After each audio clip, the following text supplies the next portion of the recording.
Okay, Anna Lopez. All Anna, right. congratulations. Come in there. Get a medal. Get the medal. Do you want the medal like this or you want? There you go. And you need Congratulations. one of these too. I want to put it on you. Something different about getting it on. You're wonderful. You're welcome. Hey. Okay. Okay, Lisa Juren. That's a good idea. Let's put them on. Congratulations. Congratulations. Lisa. Congratulations. There you go. All right, next, Elsie Gonzalez.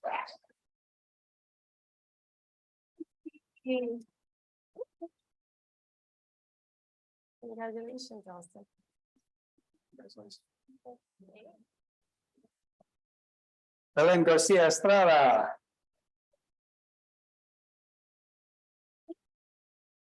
Congratulations. You got it. Congratulations, Elaine. Marissa Gonzalez. There you go. Congratulations, Marissa.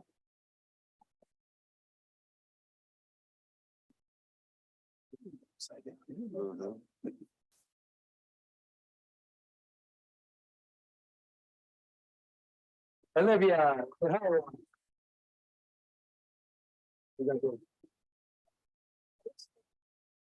Congratulations, Olivia.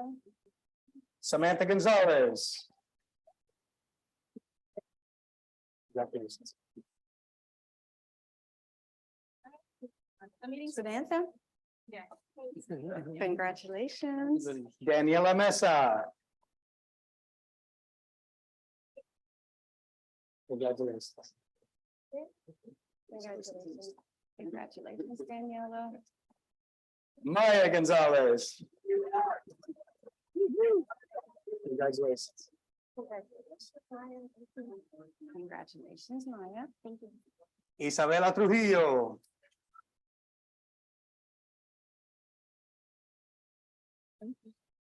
Congratulations, Isabella.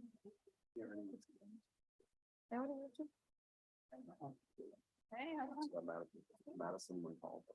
Madison Montalvo.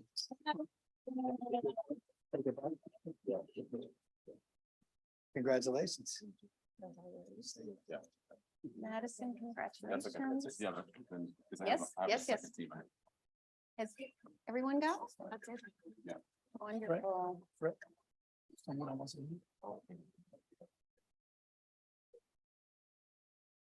All right, girls, we'll see you next year also, right? When you win That's again. the 10U team. Now we have, don't wait. Head back up. All right, so now we have our 11U team, our 11U.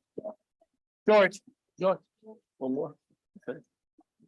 Where are you going? So amazingly enough, some of the girls played on 2 teams, so you might see some girls come back down.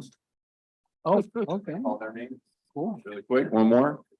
So if I call your name, please come down for the 11U team. Isabella Arietta. Sienna Daniel. Caitlin De La Osa. Olivia Hawa. Amelia Estrada. Samantha Gonzalez, Maya Gonzalez. Daniela Mesa. Jordan Miranda. Mila Montalvo. Michelle Perez. Isabella Trujillo and Madison Montalvo.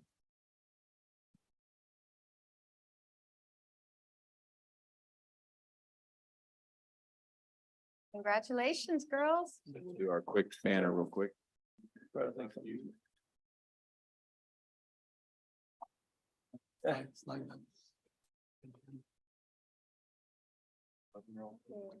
I got more, that's why. I scoot down. You guys can scoot down. Scoot this way, guys. Everybody come here. Come this way. Scoot down. Pass this down a little bit. Stand on. Make sure you have a corner.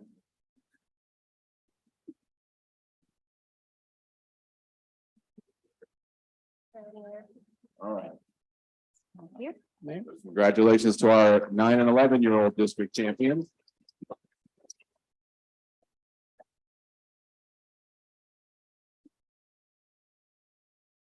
girls.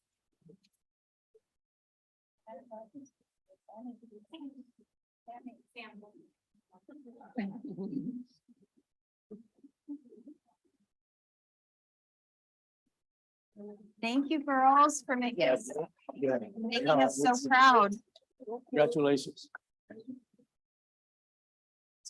Miami Springs. That's true. Oh,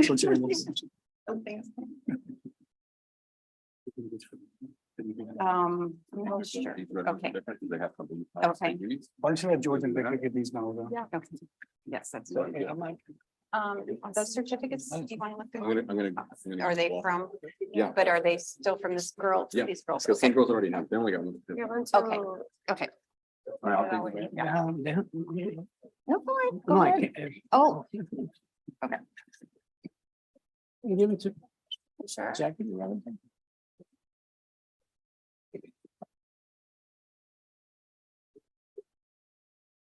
Okay. No, she's not.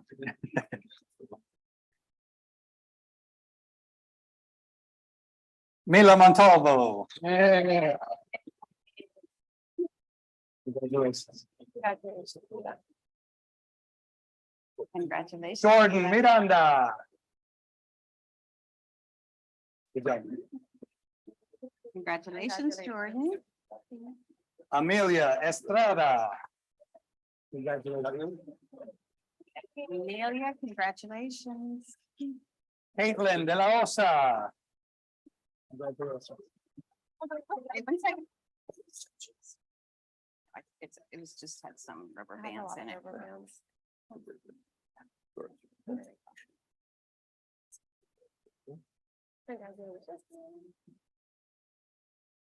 Sienna Daniel. Congratulations. Congratulations, Sienna. You. Isabela Arrieta.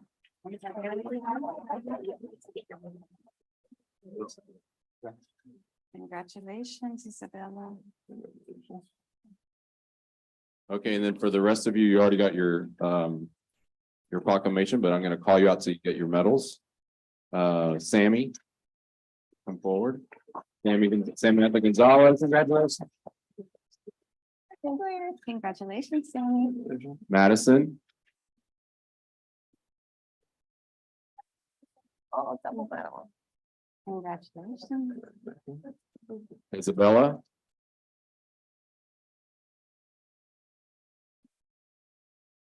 Congratulations. Thank you. Did you already get the red one? Oh, that's from your previous, right? Oh, yeah, they get two previous ones. awesome. Oh my gosh. A lot of Got work. you, Scott We're gonna be Gomez. taking home. Got, sorry, Michelle Perez. Michelle.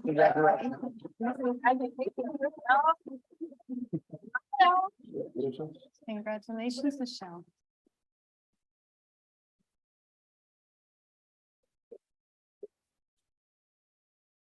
So many doubled up here. Daniela Mesa, Daniela. Congratulations. Congratulations. Congratulations. Maya Daniela. Gonzalez, Congratulations, Maya, right here, Councilman. and Olivia Howell. Congratulations.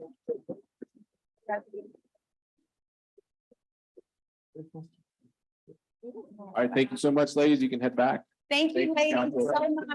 So proud of you. Thank you for everything. No, and we want to thank, this isn't possible. All the achievements that these girls and experiences and opportunities that these girls have aren't possible without Fred, the other coaches, and all the parents that make it possible.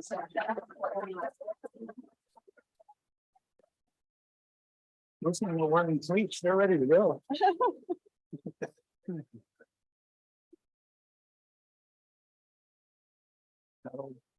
It's arthritis.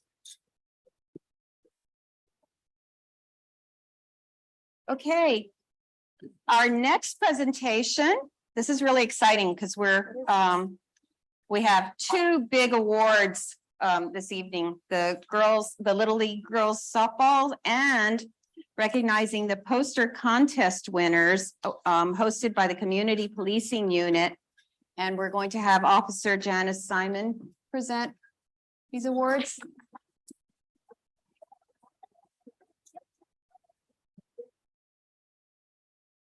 Take this off, I don't want to do my back. It doesn't come off? It does. You can slide it off. Good evening, council, mayor. So if I can talk to the audience, and I'll put my back to you, but so during the beginning of the summer, our new Sergeant Sandoval, he's not new to the police department, he's been there many years, but he came into the community policing office. So he asked us if we had any ideas, and I thought what a good idea would be, especially in today's environment where the police are the bad guys and children see this on the news, they see it in real life. And I thought a good thing to do is maybe have a poster contest. So I came up with a theme and we decided to start small. So we started with the summer camp. And Caitlin over there said she would do it at the arts, when they do their artwork. And so we presented it to the kids. The theme was, we need each other, community plus police equals a safer Miami Springs. And I always say that we work together, we don't work alone. The police can't do our job without you guys, and we work as a team. So the kids did the artwork and there was broken down into different age groups. So out of all the artwork that was presented, there was 16 that we had to choose from, all of them. Those 16, which includes the winners, they're at the City Hall. So please go by there. They'll be there all month. For the month of September, just go by and see their artwork. The kids did an amazing job. They should all be proud. And then from those 16, we picked one from each age group, and I'd like to present the awards to them. So without further ado, for age group 5 and 6, young gentlemen, and when you come up, if you could stay, because I like to take a picture after. The first gentleman is Joaquin. If you could come up, give him a round of applause.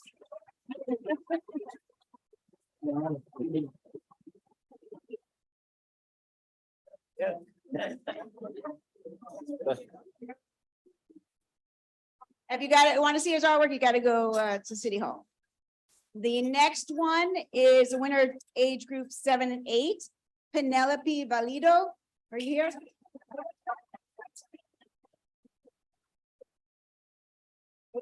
Maybe she's not here today. So the next one, we have the overall winners, but I'm going to skip them for now. So we go to age group 11 through 12, and the winner is Sienna Daniel.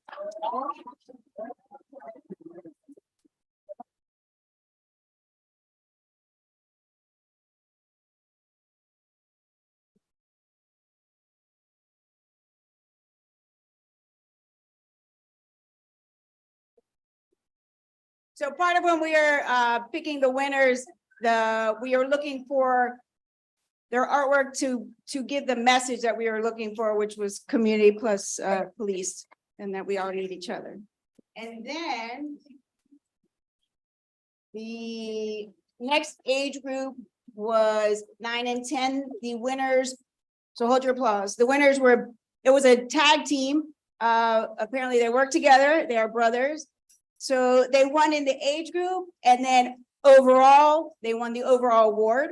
I asked their dad, I saw him at one of the rec center events, and I'm like, did you help them? And he's like, definitely not. They've been raised to, respect the police, and they did it on their own. And if you see their artwork, it was amazing. So give a round of applause to everybody, but the overall winners are Benjamin and Lucas Espino.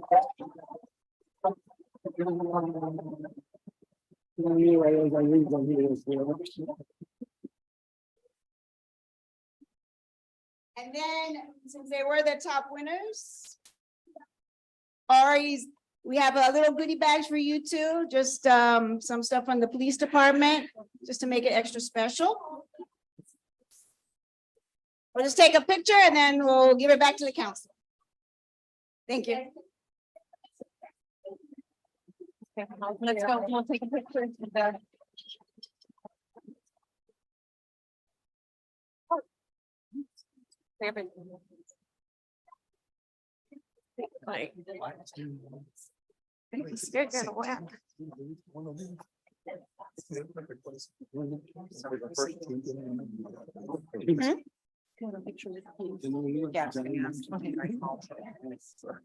I'll tell them. Yeah, that's all I'm gonna ask. I love that.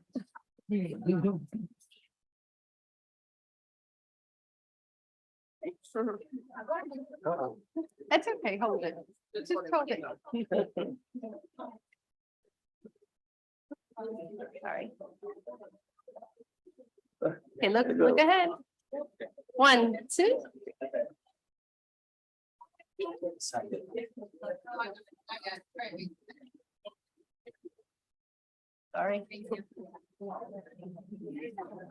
Getting anyway?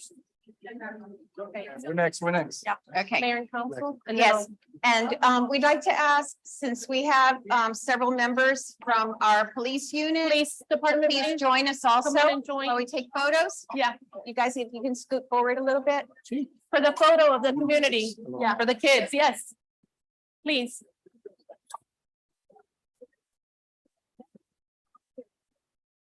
Congratulations. Thanks.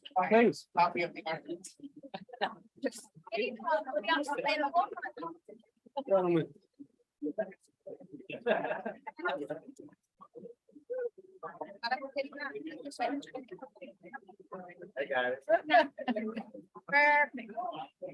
Okay, you guys are gonna have the students. Should we take a step back? Let's scoot. Everybody take a step back, take a step back. Okay. There we go. There we go. To the left. You wanna get it up there a little bit? We also. I do feel it. It's a little weird.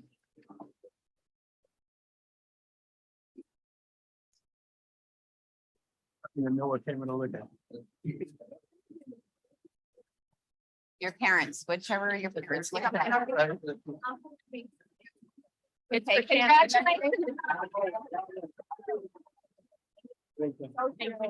Okay. And I do want to encourage everyone this month, stop by City Hall because the artwork is from these youngsters is our art in City Hall for this month. So be sure to stop by and see it in our lobby. Okay, and thank you guys for decorating City Hall for us.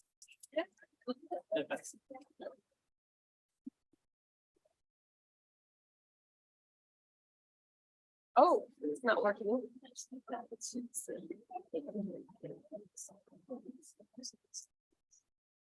Okay, our Thank you. next award for the month is the Yard of the Month Award. And it's my understanding that Ms. Pino is not here tonight. Is she here? Who's it? Ramona Pino, for Yard No? of the Month. Okay. Our Yard of the Month is for this month, and this is an award that our Parks Advisory Board, every month they drive through Miami Springs and they pick out a residence to honor as month for making Miami Springs beautiful. So this month, the Yard of the Month Award goes to Ramona Pino at 464 La Villa Drive. And we'll be getting the certificate to her, but we really want to thank her and her family for beautifying their yard and making Miami Springs beautiful. And I encourage everyone, if you have some time this month, just drive by and take a look at the Yard of the Month, 464 La Villa Drive. So thank you to the Pino family. Okay. So now we'll open it up for open forum. And I have 1, 2, 3, 4, 5, 6, 7 people signed up to speak. I just want to make sure everyone knows open forum is set up so that whoever wants to speak, and you can speak about anything that you like, you have the opportunity to address all of us at one time. This is one-way communication. It literally is. We're all ears, we listen, but we don't respond, okay? So we're listening to you, we're hearing, you're addressing all of us, and then after the meeting, if you want to reach out to any of us individually or follow up with our city staff, you know, on whatever issue you want to discuss, please do so. Okay, and also I'd like to ask everyone to limit your time to 3 minutes. So if you're on here, Please be respectful of the people that are, going to speak after you. So 3 minutes. And we're all listening.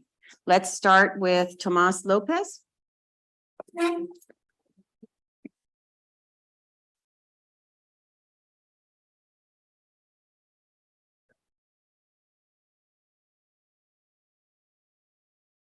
evening, Mayor, Council, intern, city manager, and everybody else. The reason why I'm here, I was at the last meeting that we had last Tuesday, I think it was. that We weren't allowed to be involved. The The- workshop, the that was a workshop. Yeah. So the discussion of the workshop was about the tax, the millage. It so happens that I received my tax memorandum for this year. And last year I paid 6.91 millage. I paid $950 the city portion of the taxes. Okay. If you roll back, the rollback that you're going to you want to roll back to is, it rolls back to 6.23. That saves me a total of $57.46. If we go up to the 0.699 that is supposed to go up, it cost me an extra $50.31. It was also mentioned that we were the top 5 cities in high taxes in the county. He said we're not. We're in the top 7. There's actually 2 more. And the other 6 are higher than us. However, their lifestyle and life enjoyment is not like ours. What a little bit that upset me last week a little bit, it was the reason why, Madam Mayor, you gave for saving, rolling back the taxes. You said that you needed to save your reputation. And then that word reputation was mentioned 4 different times after that. And it was the reputation of the city, to save the city's reputation. The city has a reputation that it has because a bunch of men and women that work for the police department, service, public works, parks and recreation, do the job that they do so that we maintain the lifestyle, the safety of the city, and where we love to live. That is the reputation of the city. It's not to save me $57.16. So I would encourage you that you maintain the taxes the way they are, raise it to the 6.99 for an extra $50 per resident. And I'm only speaking on my behalf. And I know that there's a lot of residents that agree with me. So thank you for the opportunity to speak to you. And please keep our services the way they are. Do not remove services from us. Thank you.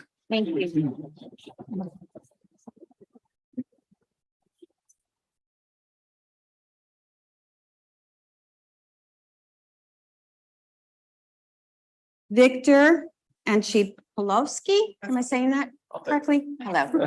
Well, could you pronounce your last name for us? Anchipolovsky. Common spelling. For those of you that don't know me, my name is Victor Anchipolovsky. I live at 115 South Royal Poinciana Boulevard, and I have been a resident of Miami Springs since 1961. Graduated from the middle school, graduated from the high school, and I started the most incredible adventure of my life, which was police work right here in 1970. And it shames me that the police department still occupies the same space that I occupied in 1970, and nobody has ever done anything about it. Shame on you, okay? That's not why I'm here. You're going to be facing an increase in crime, whether you like it or not, whether you believe it or not. That's just the way things are going. That's the nature of our society. You got all these hotels. You build this white elephant that's not even populated yet. Just wait until that gets full of cars and people, okay? And the effect it's going to have on us. What is going on in Hialeah on East 4th Avenue and Hialeah Drive with the old Essex Theater property, that's going to have an effect on us. In addition to everything that is going on Northwest 36th Street. I spent 42 years in law enforcement, and I rose through the ranks to management positions and command level positions. I met Armando Guzman at the academy in the 1980s, where we were both training advisors, and educators over there. I ran into him again when I was the commander of the SWAT team in Aventura, and he was doing the Miami SWAT team, and we served FBI search warrants over the years. Let me tell you, you got the real deal here. In the last 50 years, it's probably the best chief of police you ever had, and I've lived here, okay? Back in the 50s, I think it was, or maybe even the 60s, some people that were a hell of a lot smarter than me came up with a formula. And they said, in order for the police to be able to provide services, you must have at least 2 officers per 1,000 population. And that has been the gospel ever since then. Places like Coral Gables, which incidentally has a lower millage than we do, has 3 officers per 1,000 population.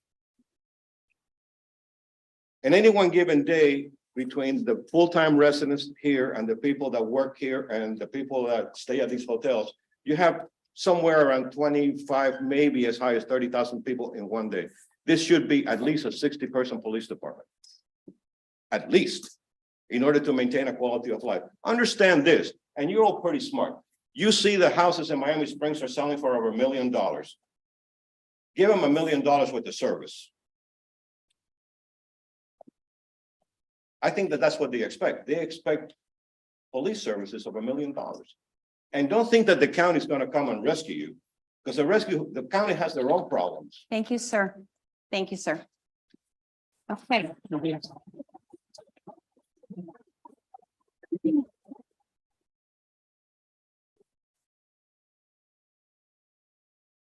All right. Next, we have Matthew Gonzalo. Gonzalez, I'm sorry. Reading the handwriting.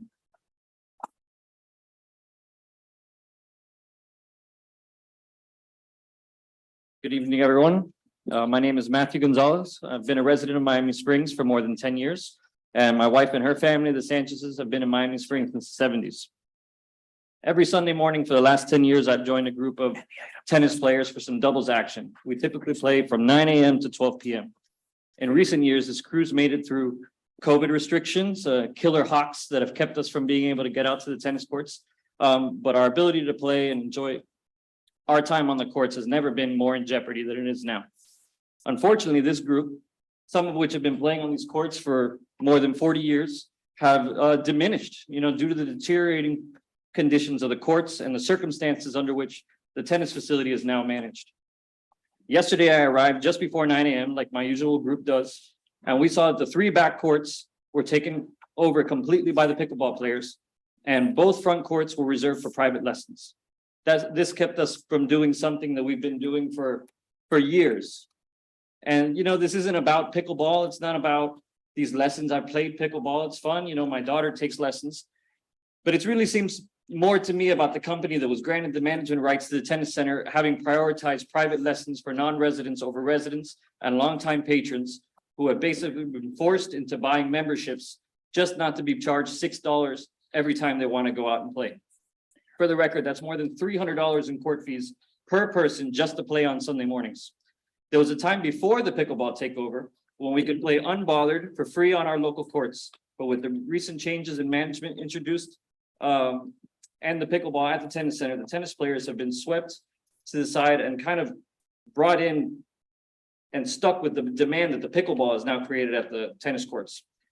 So we were talking to purchasing memberships to allay the cost of paying $6 every time we go out. But we found the opportunities to play tennis have been limited by the pickleball takeover and the constant private and group lessons. I reviewed the tennis budget and see no revenue coming in from the tennis courts. So I asked, how much of my $130 membership fee goes back to the city and its residents? How much of the $70 per hour that they charge for private lessons goes back to the city and residents? How much of my daughter's $160 per month group lessons go back to the city? Where can I see a breakdown of the revenue generated by the tennis center that shows me the current management of the tennis center benefits the city and its residents and not just the proprietor? How can we make sure the Miami Springs Tennis Center is being run for the benefit of the city and its people rather than profit-driven ventures by a private enterprise? Do we really need an outside company clogging up our courts with private lessons? Do we prefer kids interested in tennis or pickleball to be turned away because they can't afford the court fees or private lessons by the management company? I can say wholeheartedly, I prefer to see the city employees running the tennis center and tennis programs like the rec center and the aquatic center. At least there, I know they prioritize the residents over profits. Thank you, sir.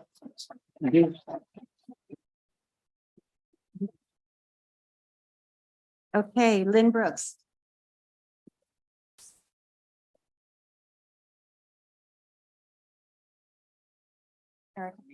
Erica. You're setting the time, please. My name is Lynn Brooks. I'm here to address the police contract.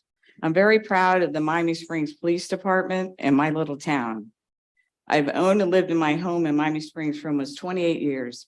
I attended Miami Springs Elementary, Middle School, and Miami Springs High School. I am also a 30-year veteran of the Miami-Dade Police Department. As a resident retired law enforcement officer, I'm concerned about the communication between our police and our City of Miami Springs representatives. I'm concerned about the defunding of the police when I see and witness what has happened in other states that have chosen to do just that. Government officials are now scrambling to fund the police again and get their cities back to law and order. I know there's been several discussions between the city and the police union with no conclusion. A proposed contract was discussed and presented. Much of the proposal contract was denied. In my opinion, a compromise needs to be made, please. Although our population is approximately 14,000 residents, the city and our police have their hands full of the 21 hotels and the vast numbers of transient people staying in the hotels. Also, our police department has to deal with the traffic and crime associated with our proximity to the airport, Virginia Gardens, Hialeah, Medley, City of Miami, and unincorporated Miami-Dade County, and thousands of people and the commerce that travel through our city daily. City of Miami Springs Police Department is unique. Many of the officers have chosen to stay with the department instead of going elsewhere, where they would make more money for sure, have a better opportunity for advancement, and have the opportunity to work in specialized units for sure. We have two family legacy officers who are the sons of Pete Bond, that's Chris Bond, and Jeff Collins, Kyle Collins. That's very rare in a small department. For over 14 years, a little bit of history for those that don't know. Stafford Park was named to honor Miami Springs police officer Charles Stafford, who was shot and killed on June 11th, 1991 by the driver of a stolen car. For over 14 years, the annual Charles B. Stafford Memorial Golf Tournament has been held in order to pay tribute to Officer Stafford and the ultimate sacrifice he made in the line of duty for the community. A monument is erected at Stafford Park honoring Miami-Dade police officer Amanda Haworth, whose father was a prominent longtime Miami Springs resident. Amanda was also shot and killed in the line of duty by a subject wanted for murder and robbery. I request the city council members to consider the following. As a community, we are very fortunate to have our own municipal police department. We get more personalized attention and service because we are a close-knit family, a close-knit community. The officers take ownership of the city. Our police department does an outstanding job, but the officers need more advanced resources Thank you, to Lynn. keep the citizens. Can I No, just- it's one second? 3 minutes. Sorry. We have to be fair with everyone. Thank you. Thank you.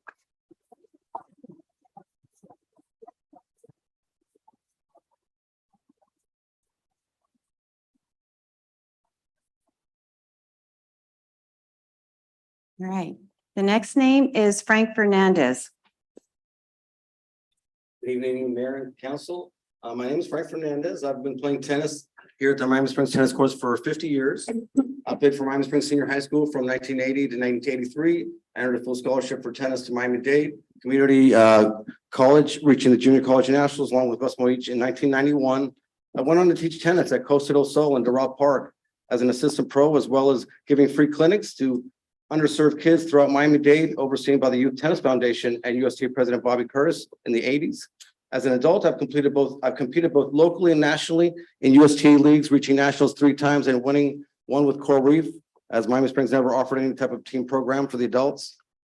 I'm here today to give opposition to the proposed $25,000 resurfacing of the 2 courts, the 2 front courts that are the only courts free from pickleball lines that we are the only courts we are able to enjoy at this point. Tennis courts have been repaired and resurfaced every other year for the last 15 years. And I feel it's a waste of taxpayer money as the cracks underneath come through within just a few weeks after the project is completed. The money would be better served to provide adequate lighting that would better serve the community.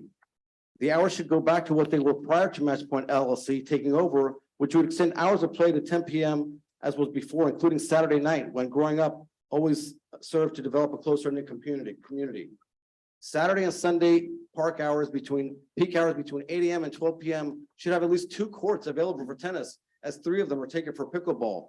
For-profit lessons should not be put before the taxpayers who deserve access on the weekend mornings. The residents often have difficulty accessing Miami Springs tennis courts because it is run by a for-profit company that puts its needs before those of the residents. Miami Springs residents pay some of the highest property tax in the county, and you have earmarked $47,400 for a tennis program that does little to serve the residents and instead serves a private company who is profiting at our expense. The stated goal of this program on page 135 of the proposal is to maintain the tennis facility with positive images for all residents of Miami Springs. It is not a positive image when those of us who have used the courts for 50 years can no longer access the courts because a third-party company has put its interest before those of the community players. The ball is in your court. We are counting on you to serve all of us. Thank you. Thank you.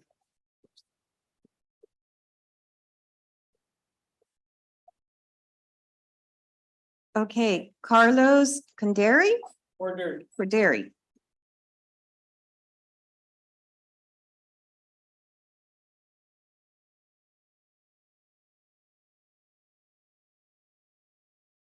Good evening.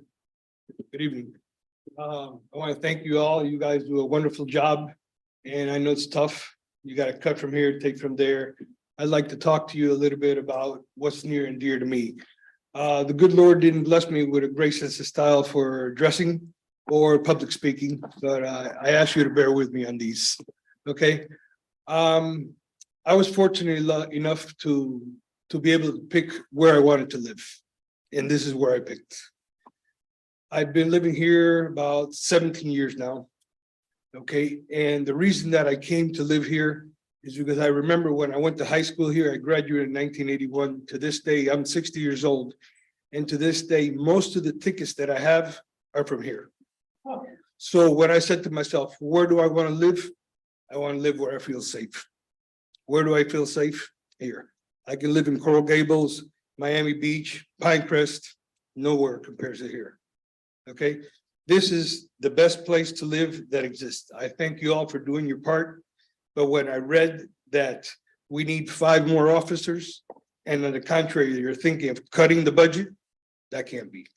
That can't be. Like the gentleman said before, he pays X amount of taxes, charge or give us a service for the amount of taxes that we pay. I have no problem with pickleball courts, tennis courts, help the golf course, whatever you need, but don't cut from our police, because this is what keeps us safe. This is what lets me sleep at night. Like I said, I've been here 16 years. I've never had one piece of graffiti written on one. As a matter of fact, I've never seen graffiti in the city.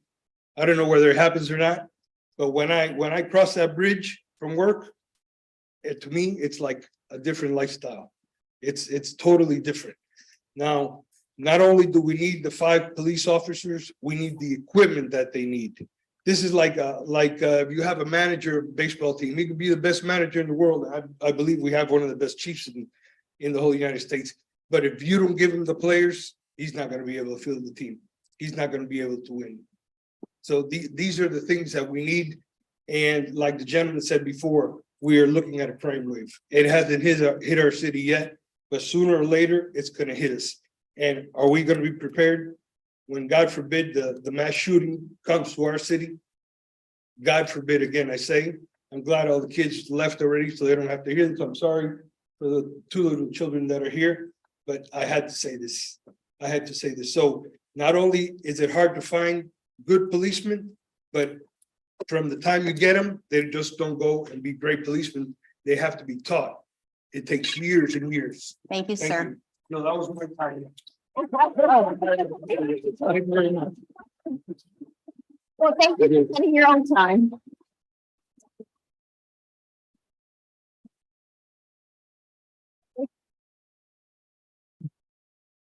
Okay. Next we had Thad Overrich.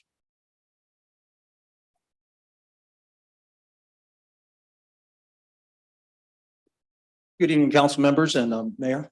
Thad of Karch, longtime resident in Miami Springs, and I'm here tonight just to talk a few things about the budget. I know that the millage rate hasn't been set yet. I know there's still a lot of few things that need to be taken care of, and I know we would love to do more with less. This definitely is not a time to cut budgets and lower millage rates. We have police officers that obviously don't have a contract yet that are still being signed, so you don't know what that final number will be. We love to see more police officers on the street. I don't know what the right number is, if that number is 5 or 3 or something, but some compromises definitely need to be done. I hope that we can come and you guys can find the right thing to do to keep the city operating functionally, properly. And sometimes, again, we have to pay. My taxes as well as your taxes have all gone up throughout the years. But I feel as prior people have gone up and spoken, we get a good bang for our buck.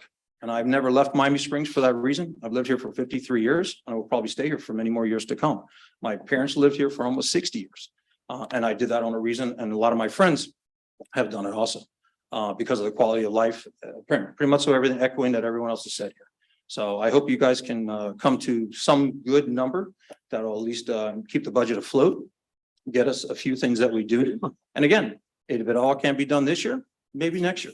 And if a little by little, we can get to it. And hopefully we can get it, but definitely not cutting the budget or lowering the millage rate. Again, I don't need, as Mr. Lopez said back there, I don't need the 50 or 60 or $150 back in my taxes. I'd love to see it stay in the city, stay used, and definitely, hopefully some good will come out of it. Thank you for your time. Thank you.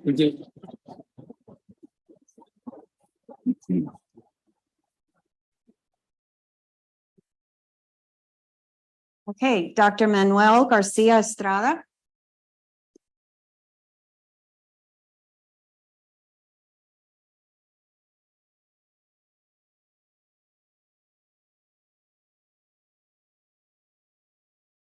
Evening. Thank you for letting me speak last minute.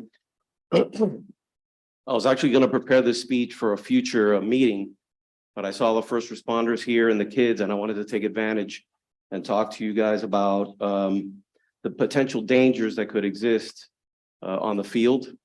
So I was born and raised in Miami Springs. I grew up on 1215 Nightingale Avenue.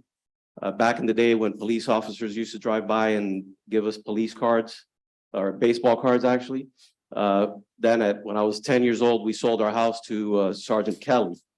Right now I live on 249 Palmetto Drive with my wife and kids.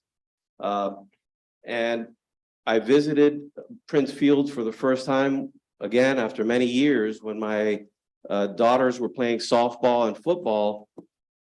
And something struck me, and it took me back to residency when I was doing internal medicine, and a cardiologist presented a video on kids playing on the field, and one kid collapses and drops, and the clock starts ticking. And I don't have many more statistics to present to you, but I do know that for every minute that somebody is down on an out-of-hospital cardiac arrest, mortality goes up 10%. And when a person collapsed, of course, spectators are thinking maybe they fainted, maybe they passed out, and a couple of minutes goes by before anyone even comes up to help. So, of course, it's very nostalgic to go to Prince Field and see where I used to play ball and see my kids play, but I'm presenting this potentially terrible situation that could happen on the field. And I think that we should be prepared. I think our first responders are number one. The cops are there when you need them, fire rescue's there when you need them. But in the meantime, before they get there, we should be ready with automated external defibrillators. And I recommend to the council to consider that option in putting AEDs in every field in Miami Springs to be prepared for a potentially unavoidable tragic event. Thank you very much for your time, and I appreciate it. Thank you. Thank you.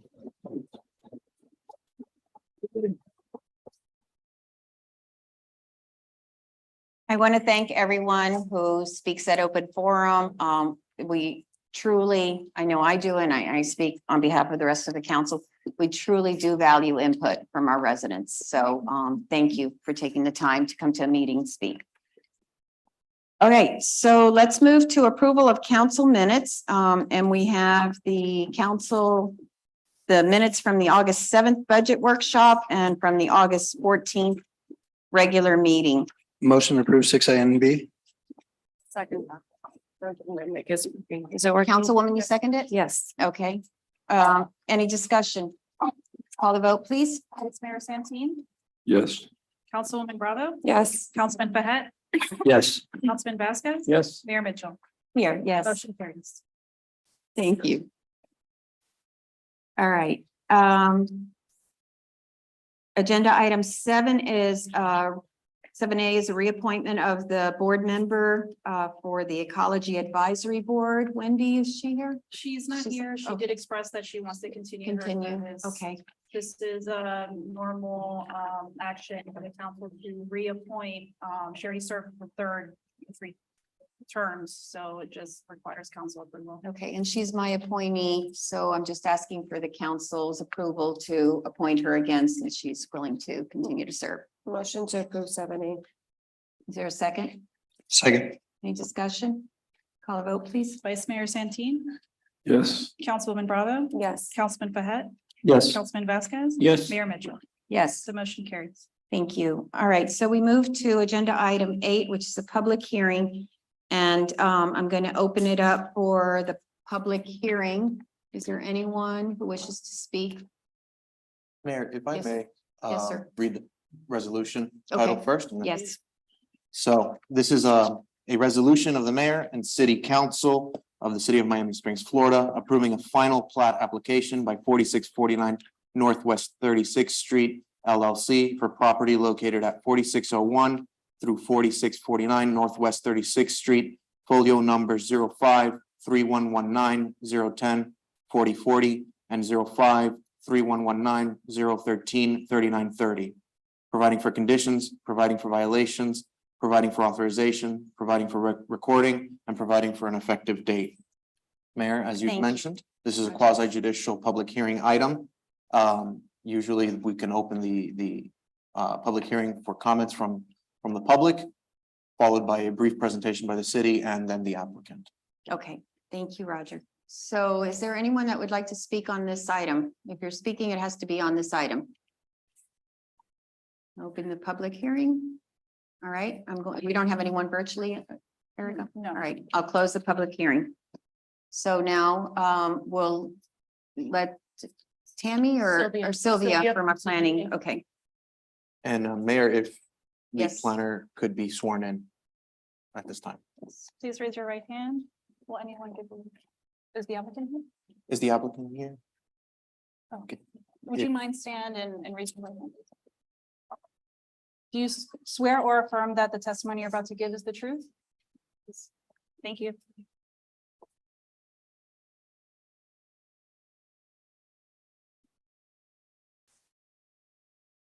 Good evening, Mayor, Vice Mayor, and council members. Very excited to be here presenting the first item on a long list that has been haunting us for a couple of months.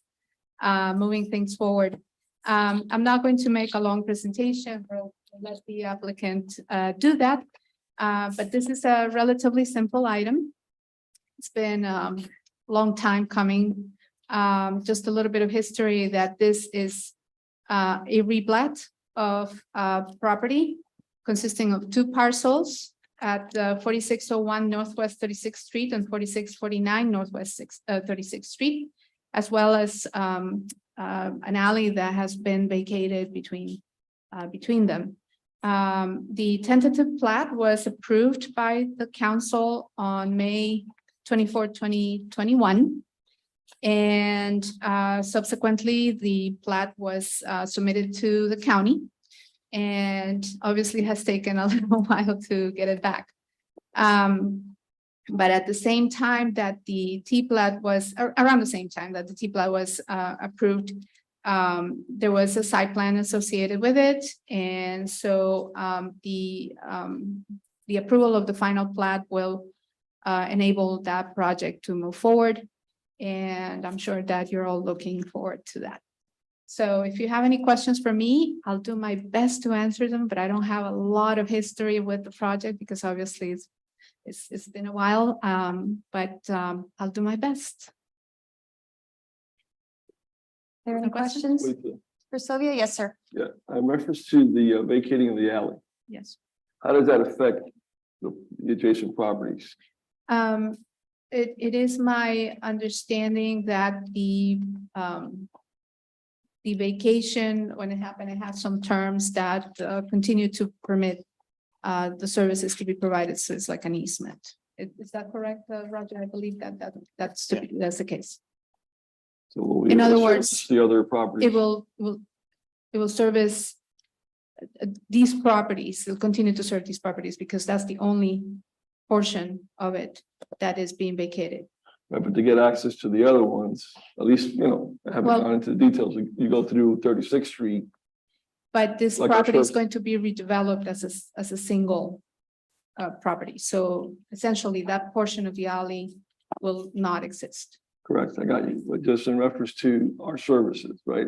Or garbage and stuff that do service the other properties. Is there gonna be another, is there gonna be an easement to get to? Yes.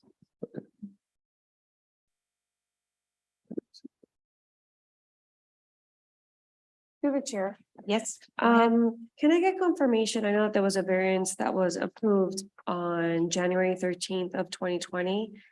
Can we, I just want to know from my notes, what's the building height that this building will take? I have to consult. So give me a second.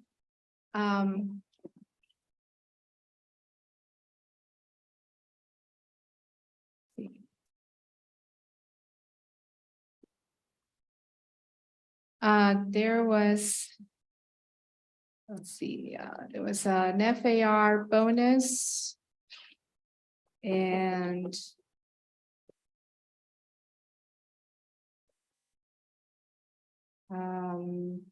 Total building height. That's okay. I see that It's the nine, building is I think it's adjacent to, yeah, 11 floors total, so that's about. yeah, that's fine. I just looked into the street map and Yeah. it's just, I see that there's no residential homes behind that. There's That is just correct. a big parking lot, or I think it's the FPL. I just was curious about the height there. Adjacent That's to? it. Mhm. I'm sure the applicant could tell you exactly the data, Okay. but you know, I just kind of have to go back and forth. I'm just trying No, to no. learn the details of the project. I was very excited to find out that there was a site plan associated. Any other questions? Okay. So we Any other don't have the questions? specifics on the FAR bonus. Or the exact height. I mean, I think this is 100 feet, isn't that? It what the- is in the package. We added it in the package. It's at the end of the plats. So you have the resolution for the site plan approval as well as the staff report that details all of the information. I just don't know it by heart.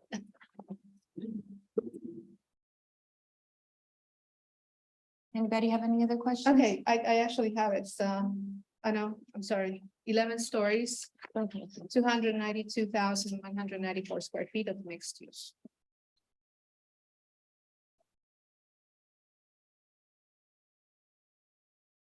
Questions? Sylvia, I have a few, Yes, ma'am. and a few are for the applicant, and I guess, let me ask you first, and then if we can get the applicant up. I'm looking at the June 3rd, 2019 memo, and I know you weren't our planner then, it was from our city planner. To the zoning and planning board.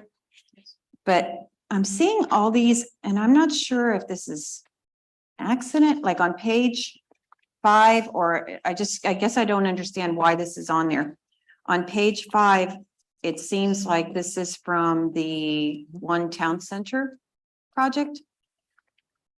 I'll let you, Do you mean page 5 of the staff report? of this, well, it's for a report from our city planner to the zoning and planning board. Correct. And so on page 5, we start mentioning the median on Hook Square. an HOA, washing machines and clothes dryers, and public art and I do have a copy of that report in front of me. It has 5 pages. yes, so if you And I look, do see that I don't see condition what, 23 mentions Hook Square. It appears that that may be an error in the filing of the report. I'm not really sure, but that's how it was, that's how it was presented to me. and I guess, and that's what I want to know is because it's presented in this package, I don't want to approve something that No, we're, you're not approving that part. You're Okay. only approving the final plat. okay.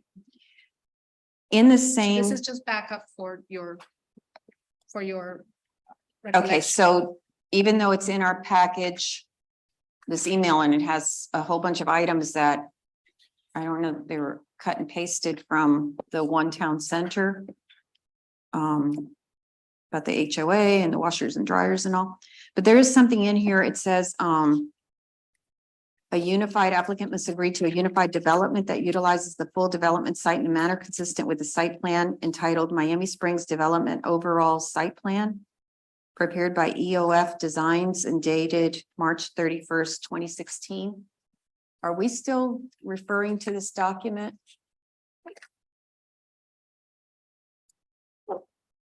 It's item, I'm sorry, it's item 17 on that same email.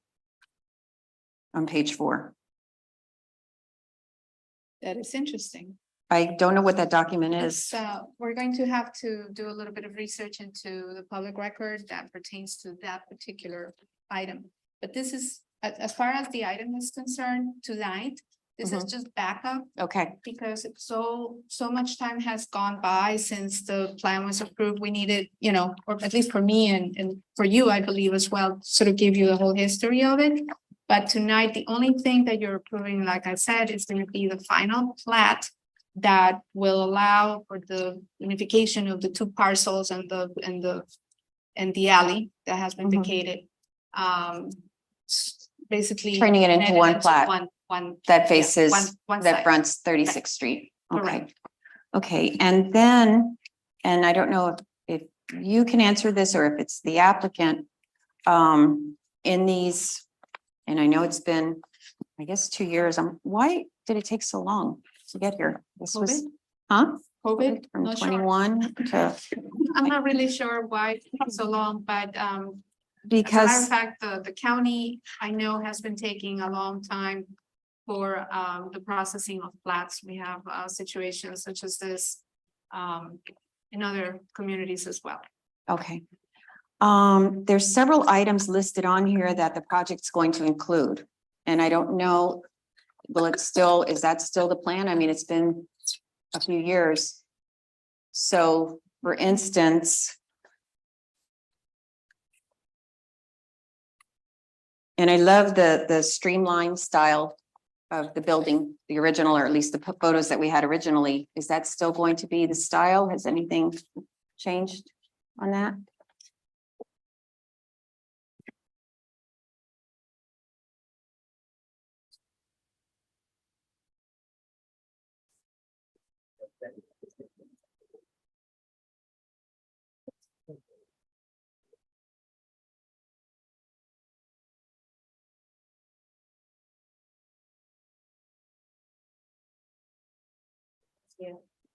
Good evening. Hi. Chris Peters, Ford Aventuras and Fernandez, 1950 Northwest 94th Avenue, Doral, Florida.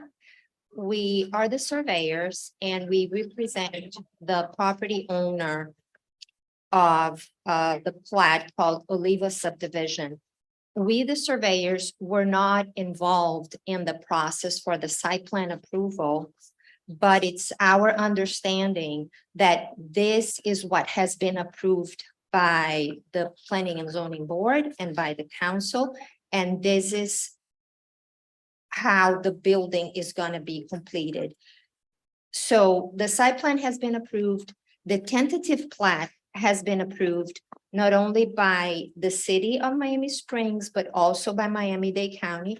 And now we're coming back with the final plat, which is the final design, not the design for the building and the structure, but just for the subdivision, which will make these two parcels and an alley a single tract so that the property owner can continue and pull the building permits and build this beautiful building that you saw in the backup.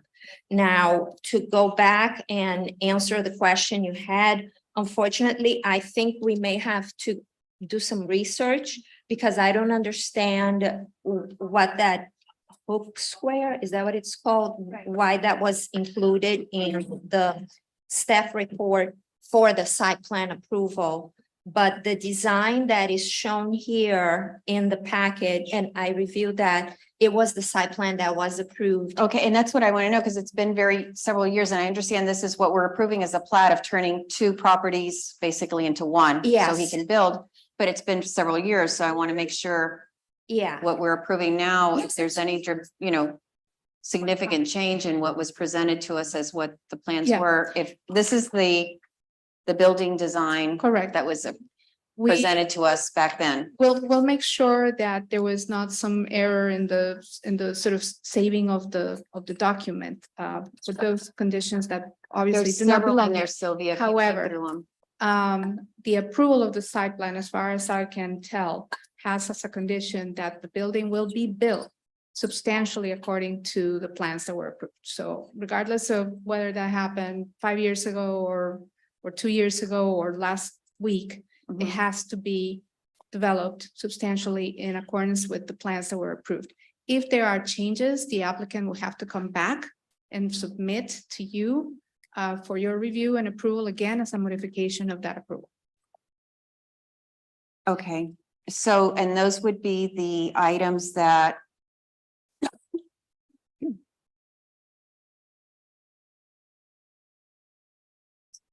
here somewhere. The 11th floor, the ground floor would contain 23, approximately 24 thousand square feet of retail space fronting Northwest 36th Street. A ramp to the parking garage. The 2nd through 7th floor would contain 400 parking spaces. The 8th and 9th floor would contain 27,000 square feet of office space on each floor. I'm guessing on each, so in each floor for a total of 55,000 square feet. And then the 10th floor is a mechanical deck. The 11th floor is a 17,000 square foot restaurant raised on pillars above the mechanical deck, including large terraces on the east and west end, which I think will be stunning. You know, the restaurant on the terrace, on the top deck, overlooking the airport. The building is designed in striking streamlined style with dramatic horizontal banding capped with stylish rooftop restaurant. The alley will be vacated to the applicant, and the city would in turn receive full utility and access easement, allowing all utilities to remain and vehicular traffic to continue as it does now. So those are all, nothing substantial changes from, this was what was It cannot. presented in the Because site if plan you approval. see in the recommendation and subsequently in the resolution approving the site plan, it states specifically that plans shall substantially comply with those submitted as part of the site plan approval. So again, if you approve the plat, the final plat today, the applicant presents a building permit and the project does not look like this, we will send them back through the process, starting with your zoning and planning board. Through the chair, one more question. Sure. I see here I have all the details of the mixed use, but is the developer intending to do some sort of transient services as in hotel rooms in the mixed use, or this is just strictly? It's the mixed use Retail. consists of retail, restaurant and office space. Okay. So there's no residential, no hotel. And then the office spaces, I don't know how many floors the office spaces, would that in the, I'm sorry? Two. So, two stories of office space, as far as I understand it. And how many office spaces do you know roughly? I cannot answer that question. I'm sorry. Okay. Again, just to reiterate, that was already approved. And that's part of the site plan. And I have here resolution number R 2020-001. That was the first one that was approved, and it states all the details and it lists the actual every single page of the site plan that was submitted. And it explains the exact drawings that were approved and what the owner has to comply with when he goes for the building permits. And at no point in time, there could be a conversion of commercial units to transient units. What- You know, what- like how we do condo hotels. If there is a change in the use of the development, in the mix of uses of the development, that would have to be submitted as essentially as a modification of the site plan approval. It would have to go again through the same process that it went through originally. Perfect, thank you. Through the chair, Yes, I sir. have a question. That resolution that you just cited, just for the record, when was that? Do you have the date of that resolution? It was adopted on January 13th, 2020. So it's been about 3 years. 3+ more. Yeah, a little bit over 3 years. So I can understand how there's so many questions because it's been so long that it's passed. It was a little bit of COVID. And when we submitted the T-plat to Miami-Dade County, we have to go through the approval process. And just this year, we were able to submit the final plat to the city, which for some reason dragged a little bit too. I think it was the transition when Mr. Hyde left and Calvin Giordano started. So it was a little bit of a process for everyone. So, and I apologize if I don't have the answers that you need, but as Sylvia, right? Yes. Sylvia mentioned, it was approved back in 2020, the site plan as well as the T-plat. So the plans have to comply with what was approved and what is in the resolution. The only purpose of us being here today is to have the final plat approved so we can move forward, have it recorded and start pulling the permits for construction. Questions? No questions. Honestly, in my case, I think that considering the time where all the specifics on this project were done, former council. In my particular case, I haven't been briefed enough to get into details, including the FAR bonus that the developer, we're here to work together. But the alley being vacated, I need a little bit better presentation of where we're at. We seem to be, there's stuff in there from before. Tied, even though we know the hook square, which one it is, but I just Yes, feel like there- we need a little bit better. I understand what you're saying, but tonight we're only Yeah. presenting on the final plat. We're, Right. Vice Mayor tonight, and what I wanted to clarify is that things have not changed. And it is a plat. We've already gone through this, the city through councils and has approved this. And the building's gonna be stunning and it's this is right in line with what we've been wanting for the Northwest 36th Street. If you've looked through there's a lot of documents here, but hopefully, everyone's had a chance to look through it and look through just the design of the building. It's going to be a stunning building there with, the rooftop deck and providing, but I just want to make sure. So I understand we're just approving the plat turning two properties into one. That there hasn't been, because so much time has elapsed, that nothing has significantly changed from what was approved by it could not, and previous councils. under the conditions of the resolution, it could not, and if it does. If it does, he can present, if That's something has changed and right now, Right. the Where it economy, is the whatever has changed design, and he where it wants is to, the mix of then he would have to come uses, back to the has to come back. council and get that approved. And Okay. Any other questions? Yes, I sir. can just add, Roger? Mayor, members of the council. As Sylvia and the applicant have mentioned, this is the final plat approval stage. This is the very end. Site plan was already approved in the past. It has gone through tentative plat process. It was approved at the tentative plat process, went to the county, was approved by, or it's found in compliance with the county. This final plat process is really limited to the 6 factors, showing substantial compliance with our code requirements for platting, not for site plan approval. But I do want to point out in condition 6 on the staff report and in our resolution approving this final plat, it also emphasizes that this is not a zoning approval, that the site plan governs the property and it has to be made in substantial, conformity with the site plan. So just wanted to emphasize that the site plan has been approved and this has to comply with the site plan. If there's going to be a change, it has to come back to you. Right, it'll come back to us. If the, developer has any changes down the road, he has to come back. Okay, the only thing is I would like to, whoever needs to do this is clean this up from, We will do our This research memo into to- what happened to that I'm not resolution. sure, it's page 4 and 5, just Right. seems to have been stuck in from the town center. All right, Yes, we'll look into that on Wednesday. thank you. Is there a motion?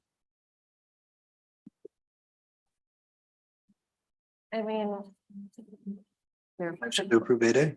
Is there a second? Second. Call the vote, please. Any further discussion? Call the vote, please. Vice Mayor Santin, No. Councilwoman Bravo, yes. Councilman Behet, Yes. Councilman Vasquez. Yes. Mayor Mitchell. Yes. The motion carries. Thank you. All right, we'll move to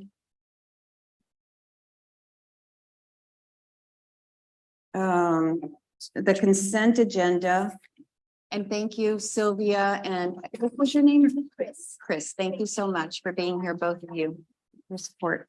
Currently that you're. We'll move to the consent agenda. Is there, does anyone have an item that they'd like to pull for discussion? Is there a motion? Motion to approve 9A, B, and C. Okay. Second. Oh, I'm sorry. I do, excuse me, I do have an item I need to pull. I'd like to pull C for discussion. I Change the motion. Case, Okay. change the motion to approve A and B. Second. All right, any discussion? Call the vote, please. Vice Mayor Santin, Yes. Councilwoman Bravo, Yes. Councilman Behet, Yes. Councilman Vasquez. Yes. Mayor Mitchell. Yes, Motion carries. thank you. For item C, let's go to 9C. I have some questions. Regarding, I'm kind of confused with this grant, and I understand that the grant, I'm all for this grant with the FDEP for, reinforcing our canal banks, which is extremely important because they support the roadways and the structures and the houses, if we don't reinforce the canal banks for resiliency. But in this grant application, later on, it goes on to talk, page 1 through 27, talks about recreational opportunities and even specifies pickleball and tennis and outdoor basketball courts and ball fields. And it seems like these are all the things that we're talking about that we're having trouble finding budget. Could you tell me, are these grants under page 10 of 27 of the evaluation criteria? I'm a little bit confused of where you are on Okay, the, sorry, I know. because Okay, you have a let's say- printout and we're looking at online, so I'm a little confused as Okay. to where you are. Let's start with the agenda memorandum from Tammy Uh-huh, to all of us, right? correct. And then after that, and that talks about, and I'm all for this hardening of the canal bank. And it's a 50-50 grant for 400,000, for 800,000, we'd have to come up with 400,000. And I see their criteria, it's based on, the population where we seem to be 2 based on our population and availability for these grants. But then after the resolution, it starts with Florida Recreational Development Assistance Program Grant Application Package. So that's the actual application that we have to fill out online. Okay, so if you go to page Okay, so I see on page 5, it says, for the project cost, if it's 50,000 or less, then it's 100% covered. If it's 50,000 to 150,000, 75% covered, and 150,000 to 400,000 is 50% matching grants, which is why our canal bank reinforcement is a 50 rate. A 50, right, 50-50 correct. matching grant. So after that, the next page, it talks about development projects, primary recreation areas and facilities. And it talks, primary examples are beach access, picnic facilities. This is remember that this is the actual grant application, so it doesn't necessarily mean that this is all part of our project. This is. No, I just know a not of our printout. project. What I'm asking is, why don't we apply for a grant, a separate grant with this DEP for these recreational, not as part of the canal bank. That's a whole Yeah, separate project, obviously. okay. But when you go to page 11, you can see the list of, and if you look at item Roman numeral 4, historical or archaeological sites, we have some historical sites, perhaps the Curtis Mansion, outdoor basketball, golf. If you go to item Roman numeral 6, Roman numeral 8, tennis, soccer, outdoor basketball, baseball courts. I'd So- have to find out with our grant writer if this was something we could have applied for or not, and what was again, I don't know. We weren't applying for it through this grant for that purpose. Right, We but were it doing seems the like hard there's hitting. a whole bunch of other opportunities Right. through this grant money, through the state of Florida, and we're population density 2, which is 10,000 to between 10,000 and 25,000. So if you look on page 23, which is for population density 2, which is our city outdoor facility needs ranked by priority index. And you can see baseball fields, tennis courts, and softball fields are very high up there. Their points are number 5, 5 points. Yeah. Basketball courts, comes down, golf courses are priority 1. And historical, points, I'm sorry. But it just seems like there's a whole bunch of opportunities here for all these things that we're trying to fund through the state of Florida, through the Right. same grant process. And I've just glanced over, the details, but it seems relatively, what would I say? Not too restrictive. I don't have that information. I in know, I front of me, understand, but can and we I would look seem into to this? think there was a reason or not that we didn't apply for that, and instead we applied for the canal. Well, bank. and it may be But that it- one, you can only do one and not the other, but I don't see that here. So, and No. it may be that we just looked at it for, the canal bank, because it Right. is a resiliency grant. So it's kind of confusing as to why they've lumped all this record, what doesn't even make sense. I'm trying to read through it and I'm going, why have they under Department of Environmental Protection, Florida allocated all these recreational facilities? Mhm. And it's basically everything you can think of. So perhaps we weren't looking there for it because it's not something that you would expect. But it does seem the criteria does not seem very restrictive. We meet by, very well, the category 2 of density population, and within that. I'll have to get back to you. Okay, Mayor. so There was a could you- reason why we didn't apply for it that way. Instead, we applied for it for the canal, but I'll Okay. have to get back to you. Through the chair, Yes, I guess, Tim, can we submit a request for this grant in general? And then we could go, or we have to submit with a specific item? Typically, it comes with a whole bunch of other, in addition to this 27-page document, it comes with a whole bunch of other descriptions of the project, But we some can't just backup. say a resolution of the mayor and city council of the city of Miami Springs approving the submission of Resilient Florida Program grant. And then do we have to put to the Florida Department of Environmental Protection, Do we have to put relating to da da da? Can we More just like open it up and then. unspecify the project and maybe so? I don't the wanna- grant I- would have potential Well, to let's make apply sure. for two different grants. Right, let's make sure we need the canal bank reinforcement, so that's not being touched, you know what I'm saying? That's a priority and we need that.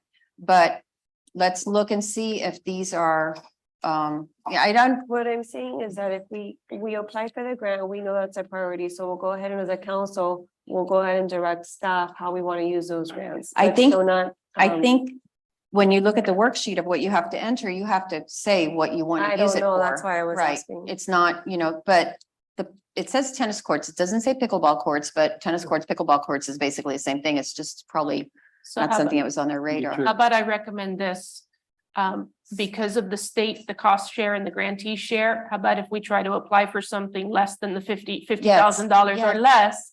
Which is has a zero share cost from the city. I would feel, you know, the reason why I'm coming here today before you is because we're having to 50 Right, a % $400,000 cost share expense. I agree. on this, but if Roger agrees. I Or think- the 75,000, 75% where we put in 25% and they're granting 75%. You know, I the would state- say that I don't should know how have these to come projects. before council because there's a cost share involved in it and it requires, you know, coming from the designated fund balance.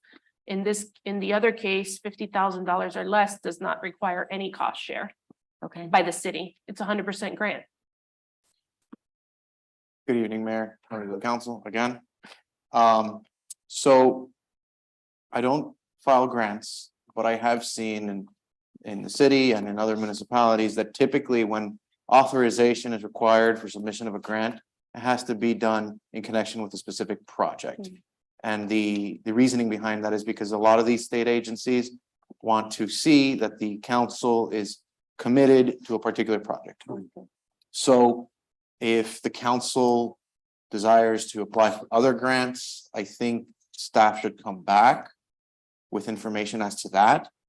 I don't think that amending this resolution to make it a generic request for grant funding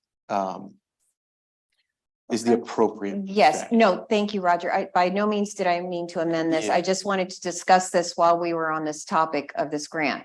So let's yes, this resolution is for the Canal Bank, but I would like for our recreation department, since these are all recreation and we've been talking about all these needs, to look at the possibilities of applying. look into I like your idea of, you know, the 100% or at least the 75% where they provide 75%, we can come up with 25%. That's certainly a worthwhile investment to get, and we're talking about just every single type of recreation from the list that I see that we have here in the city that we've been talking about trying to improve, expand, you know, improve the facilities, PB worth Field and, okay, so let's do that. Let's, is there a motion for, Yes, motion to approve 9C. okay. Is there a second? Second. Any more discussion? Okay, and then the call the vote. Vice Mayor Santin, More confused things. Yes. Councilwoman Bravo, Yes, Councilman Behet, Yes. Councilman Vasquez. Yes. Mayor Mitchell, Yes, motion carried. all right, thank you. And then is there consensus to ask the Recreation Department and Tammy to work and look at all these other opportunities that are listed in here? Who knows why the state would, you know, Right. group all this together, but Yes. it's certainly worth looking into. All right, let's move on to, Let me just clarify. yes, Is that even including the one that has the cost share of the 25%? Or just the one with the No, I think the 50,000 or less, cost which is share- the 100%? the cost share That of is- 25% is up to 100,000, is that right? Yes. Which is kind of the cost of the pickleball courts, from my understanding. Possibly. Feel like that makes it. that's I mean, a lot. it seems like a discuss worthwhile that. investment to Yeah. pay 25%, you know, and the state's giving us 75%. It's hard to Mm. argue with, you know, to try to cut pennies there. So is that a consensus? Should look at both. The other one, the matching grant, that gets a little more difficult because obviously we're putting up 400,000 for an $800,000 project for the Canal Bank reinforcement. So that can get kind of pricey. All right. Thank you, Tammy. All right, we move on to old business, none, reports and recommendations from our esteemed city attorney. So, I have something to report today. Your city attorney will be returning, beginning September 5th. I did want to take this moment just to first thank you, Mayor, and members of the council for your patience and for your trust in guiding you through this process as your acting city attorney. I very much appreciate all of your thoughts. I have grown to and learned a lot about you guys, and I think you are all excellent council members and mayor, obviously. Second, I really want to thank staff, Tammy, and Erica, and everyone really on staff has been excellent in helping me and supporting me, make sure that the city is doing the best it can. And third, I want to say that I started when Heidi introduced me by saying that this is an amazing city, and I've been in the background, and I can confirm with 100% certainty after really taking a lead role here that this city is incredible, and I am honored to have served for this sort of interim period. I will be here, of course. I'm not going anywhere. I am Heidi's right hand, but I just wanted to thank all of you for your support and your trust. Thank you, Roger. Thank you. Roger, thank you. And You're about to tell us you're gonna be a resident. we're excited that Heidi will be back. I can tell you, it's really been a pleasure working with you all these months, and you've just been excellent. So thank you for all of your support and all of your hard work during all these months. Okay, city manager. Anything, Tammy? Any events Warm coming welcome up? for JT Jimenez next Tuesday. Yes, that's right.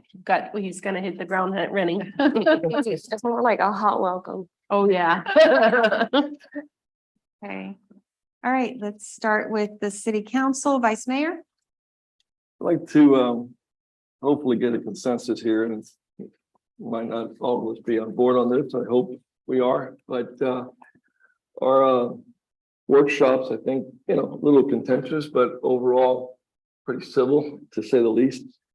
But I still don't have a fuzzy feeling, to say the least, on this millage rate and dropping the millage rate. And what I am concerned is that September 7th, we're not going to have much time if things don't kind of go smoothly. And we talked about a couple millage rates, but there were still some numbers that had to be brought to the table, including the insurance, as well as some of the city manager funds.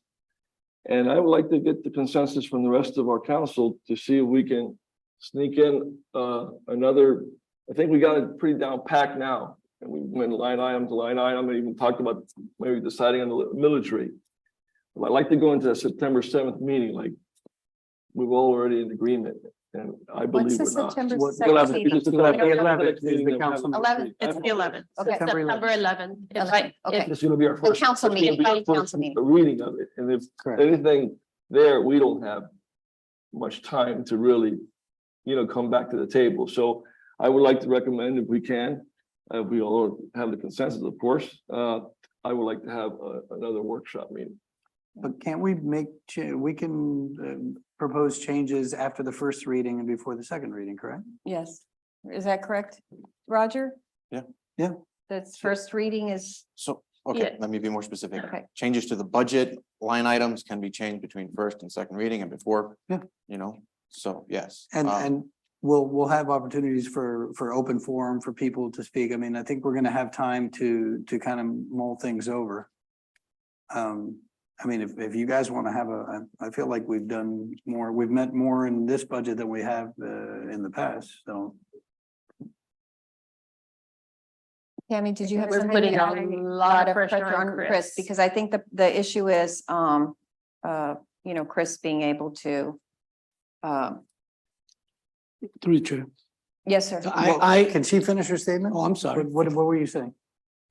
Chris being able to prepare, right, for it's a real-time crunch to be starting to change. I mean, if we're talking about just, taking one or two items off of like a list type of item, or, raising the millage rate or lowering it, or somehow, somewhere in between, that's a little different than actually changing some of the entire budgetary items. That's just a lot of things, But Too- I thought we were, too many working parts. I was under the impression that what we're still thinking about is what we're gonna do with the millage rate and like that kind of thing. We left I know the that- workshop saying that No what we consensus. would decide is with the millage rate, we agreed for the most part. I mean, it's a workshop, so there's no voting done.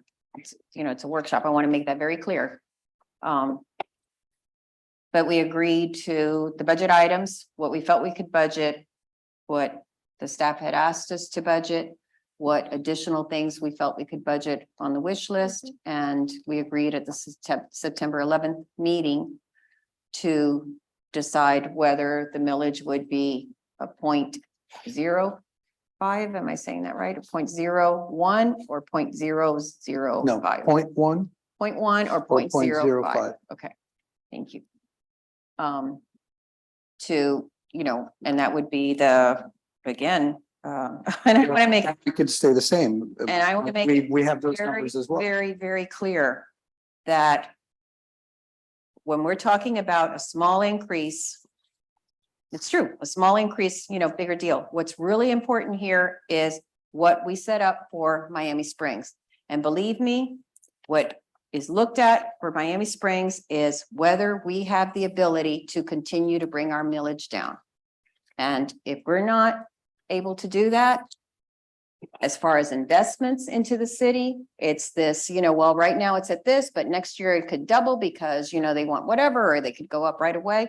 And the only thing, and I will say that it is our reputation of our city that despite being one of the highest out of 34 municipalities, we have consistently been on a trajectory to lower it. And hopefully our plan is, and I think we all agree, that with more investment on Northwest 36th Street and these changes that we want to do based on the Business and Economic Development Task Force, is that will generate more revenues for the city, and that will help us continue. But this is a really, there is definitely a message that is looked at by the business community and by the annexation, by the commissioners, by the state legislators and everything as to our city of, are we something that just bounces up and down and you can count on the council, having a plan for the city regardless of what council is there?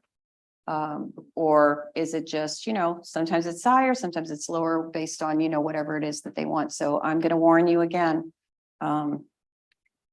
It might seem incremental. It might not seem a lot. It's extremely important. Through the chair. Go ahead. And I it's mean, I was something gonna that wait for- previous No, go ahead, go councils ahead. No, have been set on. Finish your thought. I'm sorry. Well, it's something that previous councils have worked very, very hard to do that. But that said, Councilman, are you requesting then another Yeah, budget just- meeting, yeah, another budget workshop? Yeah, because like Tammy. If we're going to do another budget workshop, I would think it has to be very, very soon, right, But- Tammy? Like this week, But Absolutely. for this week. what reason? Because though? there's line items like Tammy was saying, we definitely can be on the day, September 11. 11th, discussing adding or subtracting line items. Right. But I Because that's think gonna we've bring more already- requests to Chris. But is No, that but what we don't- you're, is I that what you're personally don't proposing? know what the number is, and maybe I haven't been privy to it, but I haven't got numbers in reference to our biggest impact to our budget, which has been the police, also, the insurance on all our properties that we've been working digitally to see how we can reduce it, but you're talking about $1.5 million or $1.2 million policy, you're like, even 5%, there's another item that could be towards another wish item, there seems to be. Another one- item that might have to be cut or might be able to add it depending on how they. Also, the money, I think, we didn't get an exact number. I think we got two numbers, and then Chris mentioned something about the city manager salary or budget there that need to have some Yeah. corrections. It was like almost a little significant number too, because it went from 36 to 68. So we know how important it is. I just don't want to have that September 11th and then even feel more pressure to make something because of the time constraint. So I thought, we still really do have a little bit of time on the table. Yes, I know, we're all super busy, and especially Walter starting school and stuff, so I got you. So, but I think it's important. It's not gonna take the same amount of time because we already kind of did a lot of stuff before, especially when we went down the line items, but that's my suggestion. Hopefully. May I I'm sorry, you want to go first? Councilman Vasquez, yes, go ahead. I was gonna talk about something about like this, so I'll just, since we're discussing the possibility of doing this, that's gonna be a recommendation of mine. I've not been able to sleep well the last 4 or 5 nights. I'm gonna be very honest with everyone. Because when we opened up the last workshop, I laid out my concerns of the conditions of the city's budget, what's gonna happen next year, taking a fair amount of money from our reserve, which we're not gonna be able to replenish next year. And by talking to staff, we've got this budget deficit going in now with the 717,000. Next year is projected to be 1.2 million. I have no problems with bringing down millage. But you have to bring down something else on the other side of the ledger. You only got 2 things here. You got revenues and you got expenses.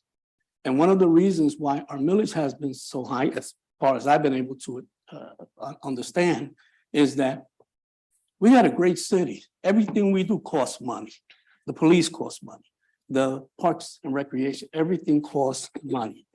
And we've been able to do a lot for our residents, and they're pretty happy, I think, with a lot of the things we do. But we cannot, given the economic situation we're in right now, continue to provide that level of service if we don't have the revenues.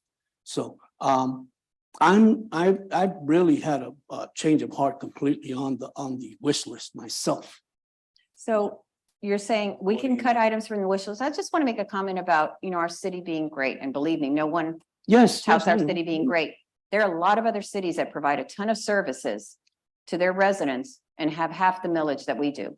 And they're able to provide the police, the services that we want, the beauty and everything else. So, saying that we're the ones doing it because it's this millage, yes, that's what it's costing us. But the reality is that other cities do provide excellent services, a lot of them, and a lot of those 34, and we can go down the list, and their millage is much less. So let's not just use that as, the only thing.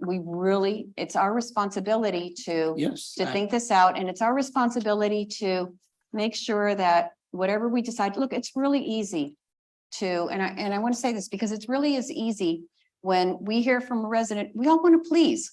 If we weren't pleasers, or wanting to please, we wouldn't be in public service. I mean, that's our intent. I want to please every single person that asks me for something. But as an elected official and as a community leader, you've been elected to be in this position to lead the city responsibly. And we have to learn to, as much as we would like to please, is say, that's totally on the plan. It may not be possible this year. Mayor, Okay? Can I? Yes, sir. Can I just chime in? So I've got a question. We went through all the line items in the wish list, which we already discussed. The wish list is more like operational necessities, but because we're calling it the wish list. When we meet on the 11th, we're going to be presented, as we have been already, with the numbers, how they would look at the cap, how they would look at our current rate, because this whole time that's been presented to us, the cap at 699, at 691. And we asked to see what the numbers would be at 0.05 and at 0.1.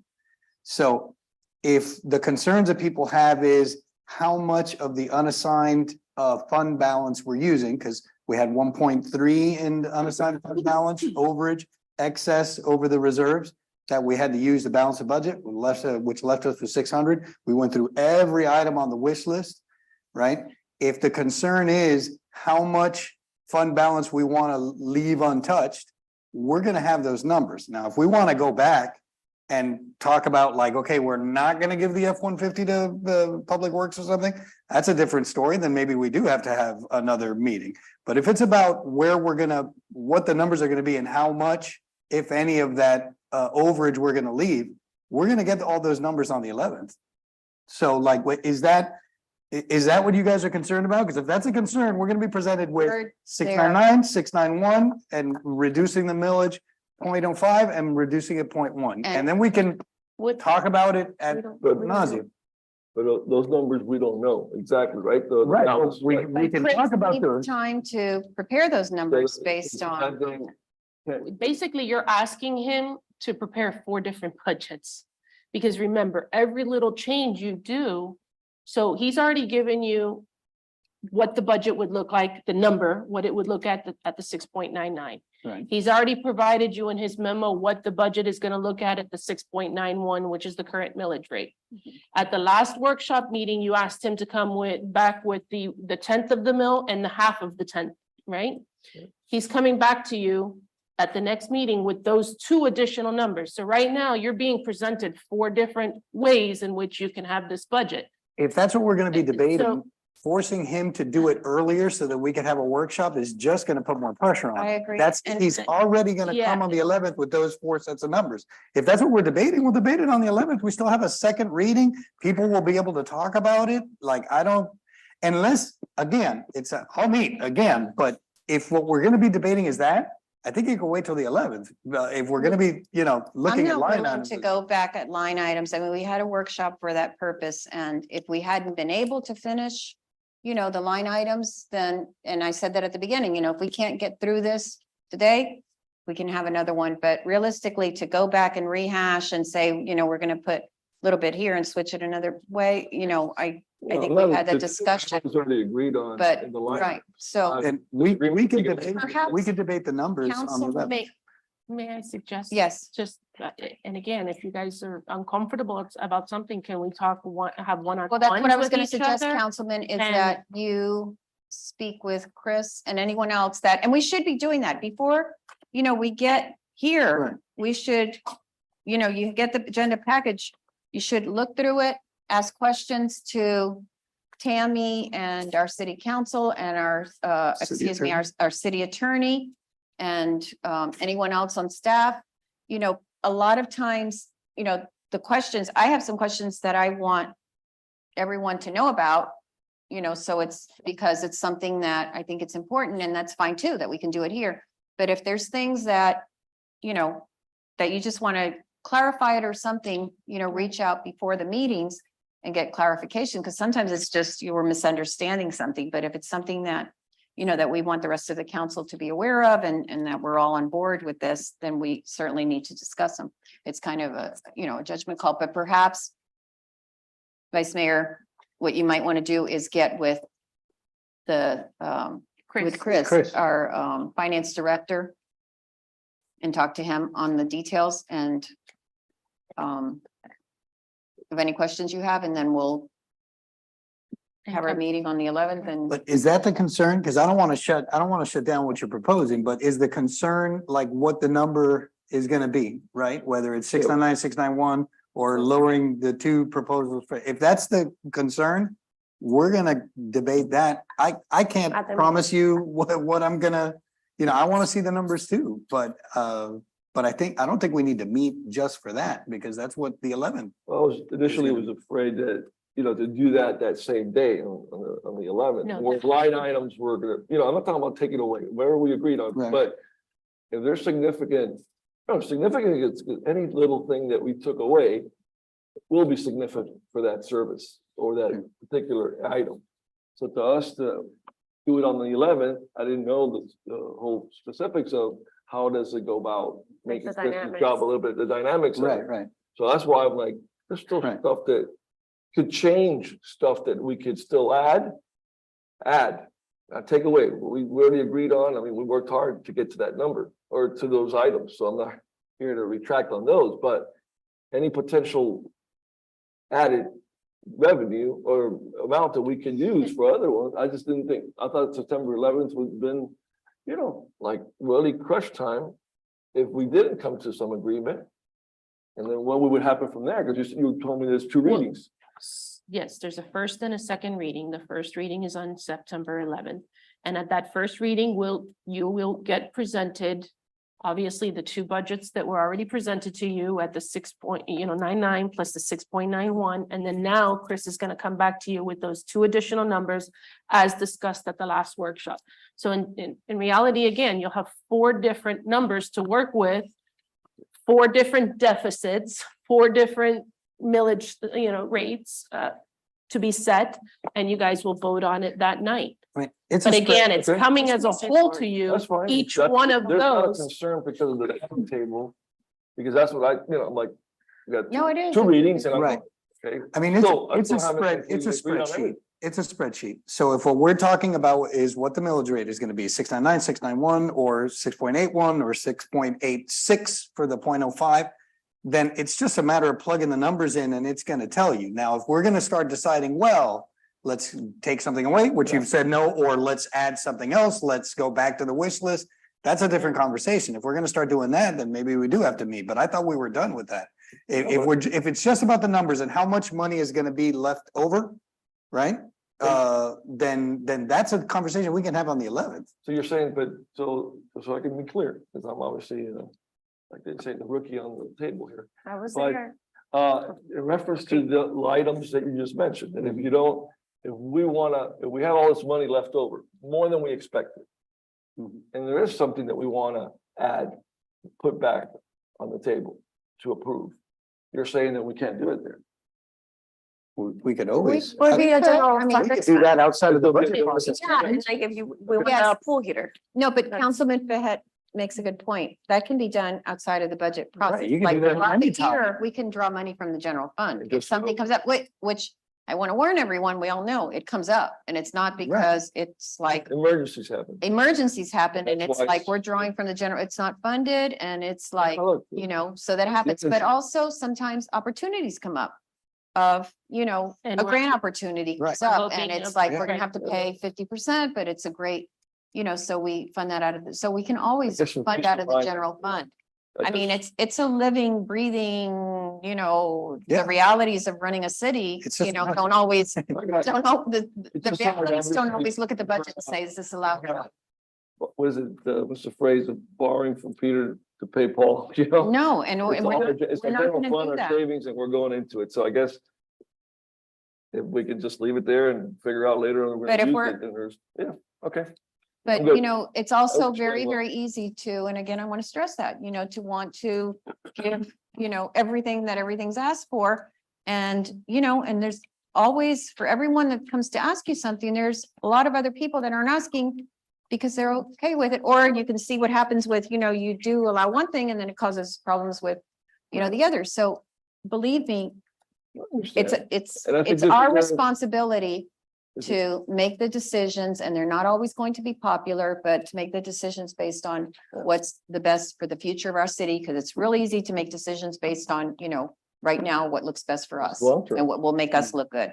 Oh, definitely, long term, and then obviously this is a good public notice to the rest of our residents. That the days of kicking the can down the road, that can just got really big. And so be supportive of initiatives that we're taking up here to increase economic activity to this community. Because if not, we don't get the support, please do not come back and complain why your taxes will be going up in the future. Thank you. Thank you, Councilwoman Bravo.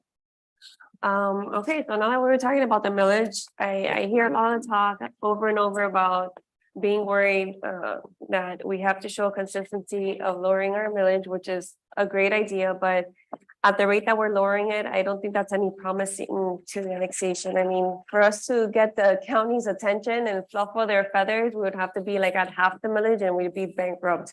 So I don't think we're ever gonna get to 3 or 3.2 until we increase what we're working on now, which is our density areas on 36th Street and Abraham Track. So although I do see the idea of going down little by little, but it's showing the trajectory of going down, I don't think it's really gonna make a difference for us, or actually, we're showing by taking a different stance that we're being you know, I see it a different way, that we're being fiscally responsible and financially responsible based on the city's needs at this particular time. So I don't want to do anything in retrospect of, you know, they're just doing it because of that. And that's not the message that, for me, I don't want that out there.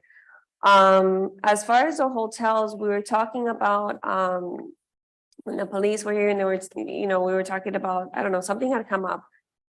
I wanted to know, because we as a council, we executed the resolution of the nuisance abatement ordinance, and I'll follow up later with Roger, with Tammy, to see if that's been exercised, if it's been used, because I know that there's been a lot of criminal activity, and one of the reasons why we had this ordinance was could kind of like deter that, you know, with paperwork.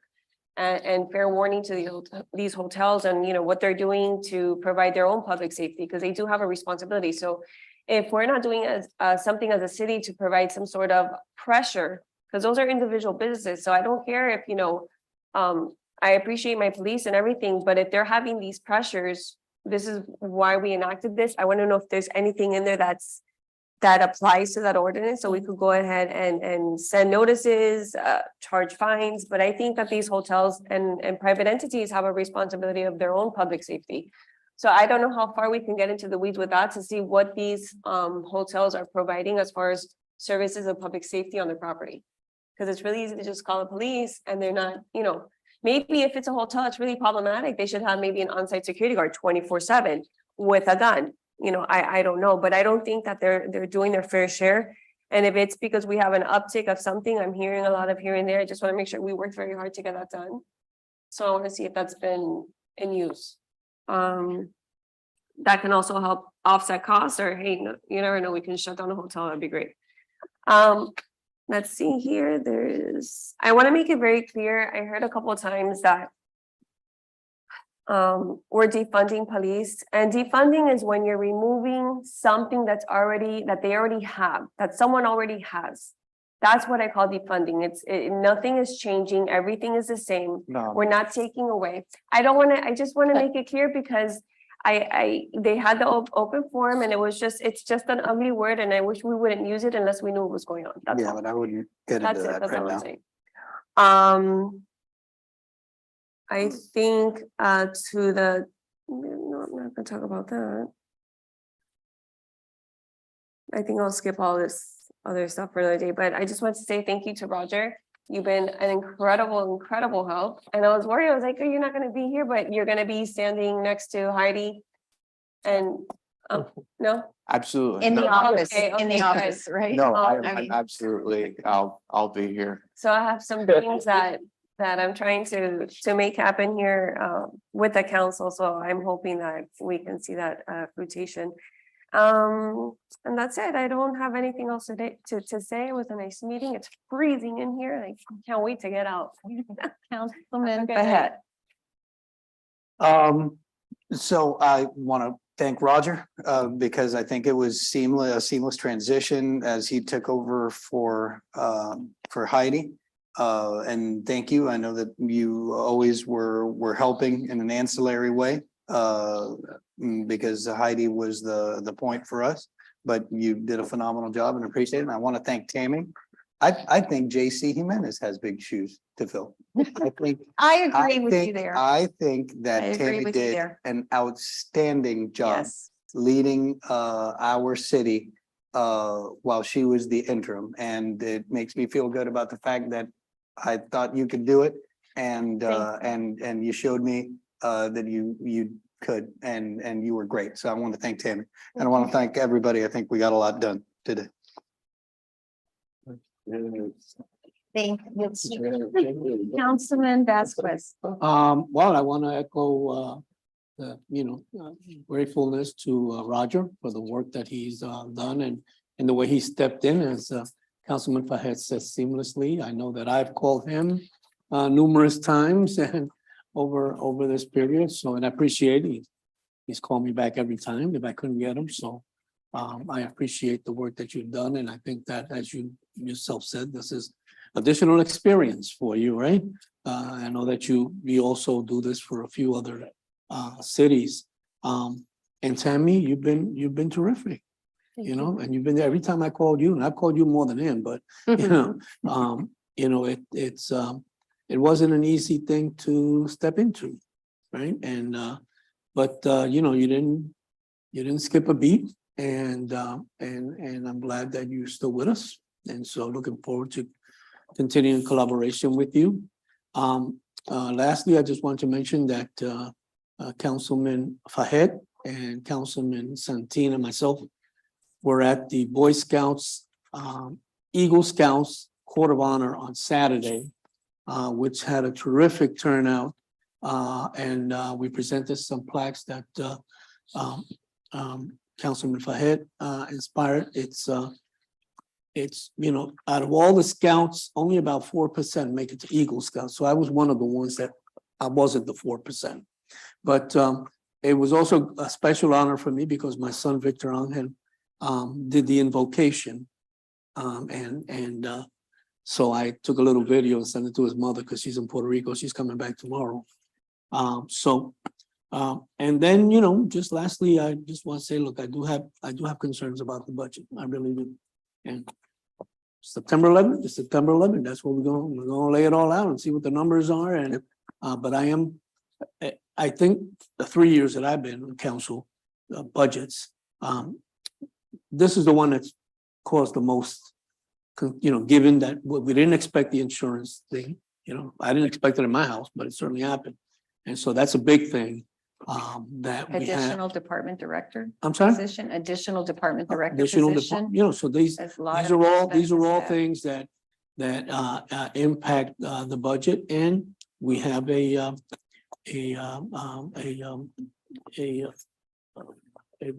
discussion with the police union, you know, in terms of that agreement and where those things are going, which also has to be timely, right? There's a little time frame around the corner that has to be done. So all of those things are on my mind, like the song used to say. So, and I appreciate Tammy and Mayor and Erica for moving the meeting here. I hope the elevator gets fixed by the next one, which is in a couple of weeks. That's it. Mayor, can I add something? Yes, sir. I think that the vice mayor made an excellent point. On September 11th, the agenda is going to be out and all those numbers are going to be on the agenda before the meeting. I think it's really important for all residents to just take a look at that and come out and tell us what you think. I mean, that's the purpose of the first reading, but those numbers will be available before that meeting. And I encourage everybody to come out and give their feedback and let us hear what you have to think about the different options, because obviously we don't want to make the decision in a vacuum. We want to hear from the public and they'll have the opportunity to know those numbers before that meeting on the 11th. Yes. Thank you. Okay, thank you all again for a wonderful meeting. You know, I want to say, to that with the, you know, the millage and stuff that we tend to forget sometimes because we've been here a long time and a lot of residents that speak sometimes have been here in the city a long time. Our taxes are lower than the newer ones that are buying in the city, substantially lower. And it's a big difference in millage. So let's keep that in mind too, that, you know, there are a lot of young professionals that are moving into the city and they're not buying the houses that we bought 30 or 40 years ago and have the, you know, the 3% homestead exemption, you know, that no matter what. Housing prices have gone extremely high. Sales are like nothing other and like they've never been. And the millage rate really impacts, you know, these people that have moved into the city recently. That said, it's a pleasure. It really is an honor working with all of you. Look, it's easy to make decisions when things are good. You know, it's easy to make decisions when, you know, but the reality is that our responsibility is to make the difficult decisions. And I think we all know that, you know, it's, you know, it's fun when, you know, we can make fun decisions or when we can, you know, When you have budget surplus. yes, or we can, I mean, the fun part of this job is, you know, congratulating the softball team and, you know, and going to events and all these things. But in reality, we're elected to make difficult decisions and to make them with the vision of our city down the road. And I know we all keep that in mind. I wanted to, Roger, again, it's been a pleasure. I called you. We've talked so much and we've had, I mean, it was just a recorded hours and hours of conversations on so many things. You've been awesome. Your expertise, your patience, your thoroughness, timely response, when we reach out to you, it's greatly appreciated. So thank you so much. We're very excited to have Heidi back, but you've just been excellent all around. I wanted to mention also briefly that in August, something happened in August. We had been planning it. I had reached out to the chief and to Tammy earlier this summer and asked that we start having meetings with the hotels, one-on-one meetings with the hotels that tend to be the more problematic ones, that tend to have more of these incidences. And so the whole month of August, we had, I don't even remember how many meetings, one-on-one. 5 or 6. Tammy, the captain, Officer Capote, myself, the chief, and the manager, the owner of the hotel. They all showed up. Each one showed up to an individual meeting. They went really well. The city, the police presented ways that they can reduce the crime, the incidents that they're having, the calls, presented the data on the calls that they're having. So I wanted the chief to, down the road, make a presentation on everything that took place then. But one of the things that the hotels with all of them that we spoke to, I asked them if they would like me to have a meeting and invite all of the hotel owners and managers so they can get to know each other and just, have contact with each other. And overwhelmingly, that was really a yes. And I got emails later saying, we're looking forward to that. So I'll be planning something like that after the budget, after this kind of clears up, because there's so much going on. But because they want to share information, they want to know, when something's happening at their hotel. And there really isn't a process for them to do that, believe it or not, right now, unless it's, an incident that they've called the police.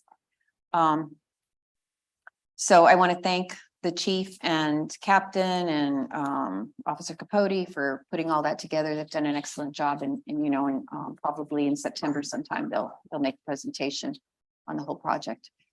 With that said, I'm looking forward to the September 11th meeting to, us making the decisions that have to be made, for making sure that Miami Springs continues to be a really desirable place to live, but also to do business. And this meeting is adjourned. Thank you, Mayor.